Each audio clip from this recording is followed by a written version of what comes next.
dessus, mais juste à la bordure. Et c'est exactement l'endroit où derrière, il y a les turbines et les compresseurs.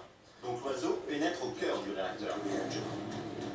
Malheureusement, cette partie du réacteur n'est pas certifiée pour supporter un tel choc avec un oiseau de 4 kg. Il faut savoir que les ailettes de ces turbines et de ces compresseurs sont très fines. Et malheureusement, elles cassent. Et maintenant, il y a des morceaux de métal qui se déplacent dans le moteur. Ces petites pièces de métal cassent ensuite d'autres pièces de métal.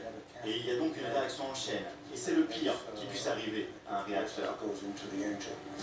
Donc le système ne peut plus fonctionner, les réacteurs n'absorbent plus d'air, et donc ils perdent toute leur puissance. L'un des réacteurs s'arrête, l'autre n'affiche plus qu'une puissance beaucoup trop faible pour faire voler l'avion. Il est 15h27 et 18 secondes. L'avion, avec à son bord 155 personnes et 23 000 litres de kérosène, devient hors de contrôle dans le ciel de New York. Le pilote tente alors le tout pour le tout. Il enclenche tout de suite une commande qui permet dans certains cas de relancer les réacteurs. Ignition Start. C'est un bouton qui permet d'avoir une étincelle et éventuellement de rallumer le moteur si jamais il s'était éteint par inadvertance, de le rallumer tout de suite. À ce moment-là, on entend un clic. Mais le pilote doit se rendre à l'évidence. Là, ça ne se rallume pas. On a l'impression que l'avion s'est arrêté, complètement arrêté.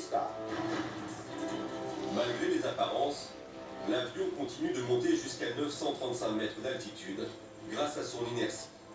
Mais sa vitesse diminue fortement, ce qui augmente le risque de décrochage.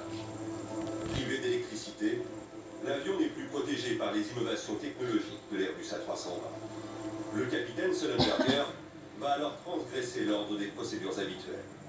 Il enclenche l'APU. L'APU, ce petit réacteur en fait, qui est dans la queue de l'appareil et qui fournit une énergie électrique à l'avion, puisque quand les deux moteurs tombent en panne, il n'y a plus de génération électrique. Donc le fait de démarrer tout de suite cette génération alternative a permis à l'équipage de bénéficier de ces protections de commande de vol. Le capitaine Sullenberger reprend la maîtrise de l'appareil et contacte la tour de contrôle de la Guardia.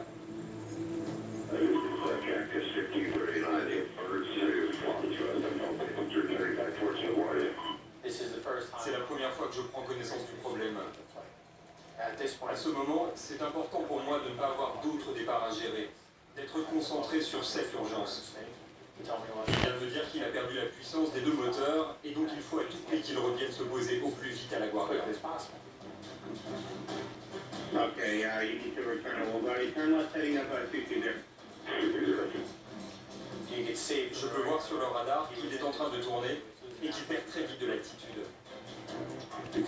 Puisqu'il n'y a plus de puissance, l'avion est obligé de perdre de l'altitude, comme pour un planeur. À l'arrière, les passagers réalisent que quelque chose ne va pas.